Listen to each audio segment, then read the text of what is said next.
Assalamualaikum warahmatullahi wabarakatuh. Kami dari kelompok 2 yang beranggotakan Ahmad Suhada, Mahera Fadi, Mukhtar Arif Ramadan, dan Triandriani dari STAI Diniyah Pekanbaru, jurusan Ekonomi Syariah. Kami akan menjelaskan tentang manajemen investasi dan pembiayaan. Pengertian manajemen investasi dan pembiayaan.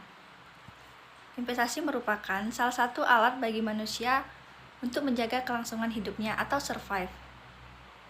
Investasi ini dilakukan untuk menjaga kestabilan ekonomi dalam masa yang akan datang atau dalam jangka panjang, yang apabila ketika terjadi sesuatu kepada seseorang,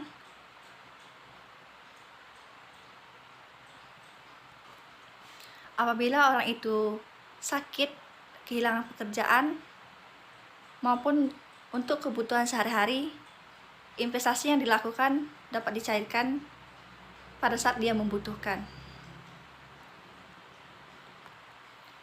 Investasi dapat menggunakan aset, yaitu barang maupun uang, yang dimiliki oleh seseorang dengan tujuan untuk mendapatkan keuntungan atau tujuan tertentu.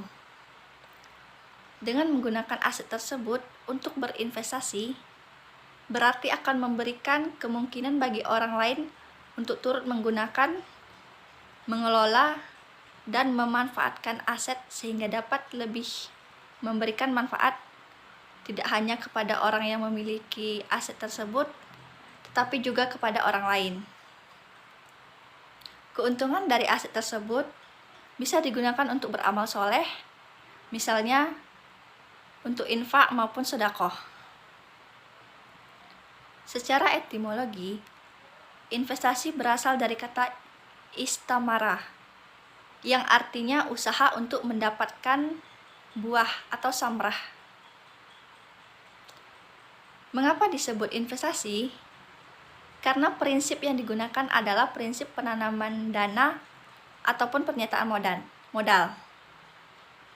Dan keuntungan yang akan diperoleh akan bergantung pada kinerja sebuah usaha yang telah dilakukan, sesuai dengan nisbah atau bagi hasil pada kinerja sebuah usaha yang telah dilakukan dan disepakati. Sedangkan pembiayaan adalah dukungan dari pendanaan yang diinvestasikan, seperti modal maupun pengadaan barang. Ada 3 prinsip yang dikemukakan oleh Ahmad Ghazali terkait dengan investasi. Investasi syariah yaitu tentang kehalalan, keberkahan. Lanjut, itu adalah tujuan manajemen investasi dan proses administrasi. Pada dasarnya, tujuan orang, perusahaan, ataupun lembaga keuangan, yaitu perbankan, melakukan investasi adalah untuk menghasilkan sejumlah dana. Seperti telah disinggung di atas, bahwa tujuan dari manajemen investasi yang lebih luas adalah untuk meningkatkan kesejahteraan investor dan menekankan terjadinya loss pada perbankan sehingga profit yang akan didapat lebih maksimal dan halal. Sedangkan kesejahteraan dalam hal ini adalah kesejahteraan moneter yang bisa diukur dengan penjumlahan pendapatan saat ini ditambah nilai saat ini pendapatan masa datang. Perbankan syariah itu sebagai lembaga intermediari tentunya memiliki sumber dana yang berasal dari beberapa aset yang dimiliki saat ini. Pinjaman dari pihak lain ataupun dari dana tabungan nasabah. Maka untuk mendukung perputaran dana yang ada, perbankan syariah menginvestasikan dana tersebut dengan harapan dapat memberikan sebuah keuntungan yang dihalalkan oleh syariat Islam. Dalam rangka menjaga kepercayaan nasabah, bank syariah, maka lembaga perbankan syariah tentunya menggunakan metode-metode atau teknik-teknik terkait dengan penggunaan dana nasabah untuk kegiatan investasi.